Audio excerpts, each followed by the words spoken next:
عرض خدمت یہ ہے کہ بعض اوقات یہ ہوتا ہے کہ موسم کی حرارت کی وجہ سے، بخار ہے، آپ کے جسم کی حرارت کی وجہ سے، ہوا بہت تیز چل رہی، کسی بھی وجہ سے بس جب آپ مسح کرنے کے لیے ہاتھ دیکھتے ہیں تو ہاتھ آپ کا خشک ہو گیا، ہاتھ میں اتنی تری موجود نہیں ہے کہ آپ مسح کر سکیں. تو اگر ہاتھ، کیونکہ مسح کے لیے شرط یہ ہے کہ جو آپ نے الٹا ہاتھ دھویا، دھونے کے بعد جب آپ فارغ ہو گئی، یہ جو بچی ہوئی تری ہے، اس بچی ہوئی تری سے آپ کو مسح کرنا ہے. حتیٰ اس کی بھی اجازت نہیں ہے کہ آپ، اچھا بہت سے لوگ کیا غلطی کرتے ہیں، ہاتھ دھو لیا، ہاتھ دھونے کے بعد ایک دفعہ پھر سے سارے اعضاء پر ہاتھ پھیرتے ہیں. یہ غلط ہے، وضو باطل ہو گیا، اس لیے کہ آپ کی تری ساری خلط ملط ہو گئی ہے. آپ نے ہاتھ کی تری کو پھر واپس چہرے پہ لے کر آئے، چہرے اور ہاتھ کی تری مکس ہو گئی، پھر وہ ہاتھوں پہ چلی گئی، تو وہ آپ کا وضو ہو جائے گا باطل. جب آپ نے ایک دفعہ الٹا ہاتھ دھو لیا اور پورا دھل گیا، درست، اور آپ نے ہاتھ الگ کر لیا، اب یہ تری کسی تری سے مکس نہیں ہونی چاہیے، نہ اعضاء پر موجود تری سے، اور نہ ہی آپ، بعض لوگ ہوتے ہیں وہ اسپیشلی وہ تری کے ہاتھ کو زیادہ گیلا کرنے کے لیے نل کے نیچے ہاتھ ڈال کے پھر مسح کرتے ہیں.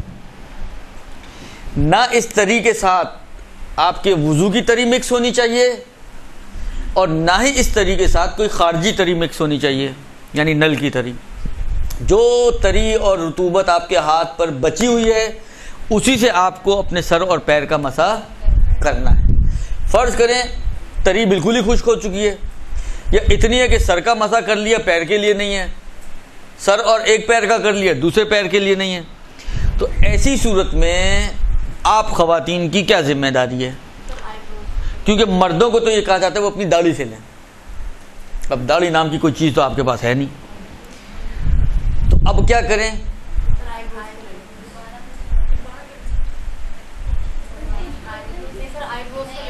چلیں دوبارہ تو ایک آپشن ہے نا، دوبارہ کر لیں.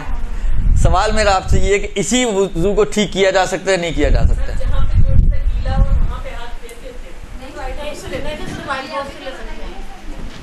اگر تو آپ امام خمینی کی تقلید میں ہو تو آپ کا جواب صحیح ہے، کہیں سے بھی وضو پانی لے سکتے ہیں، بازو سے، چہرے سے، کہیں پہ جہاں پہ بھی بقول آپ کے تری موجود ہے وہاں سے پانی پکڑ لیں آپ، آغا خمینی کے نظریے میں. لیکن آغا خوئی و آغا سیستانی دونوں یہ فرماتے ہیں کہ داڑھی سے لیا جائے. اب عورتوں کی کیونکہ داڑھی نہیں ہوتی تو ان کے پاس صرف ایک ہی آپشن ہے، اور وہ کیا ہے کہ وہ دوبارہ سے وضو کریں. آپ کا جواب یہاں پہ صحیح ہے، یعنی اس وضو کو صحیح نہیں کر سکتے اب آپ، وہ شاید ہیں دوبارہ اگر ہو تو پھر آپ یہی کام کریں گے، تیسرا وضو کریں، کسی ایسی جگہ جا کے وضو کریں جہاں پہ ہوا نہ چل رہی ہو، جہاں پہ گرمی کی تپش اتنی نہ ہو. برحمتك يا أرحم الراحمين وصلى الله على محمد وآله الطاهرين.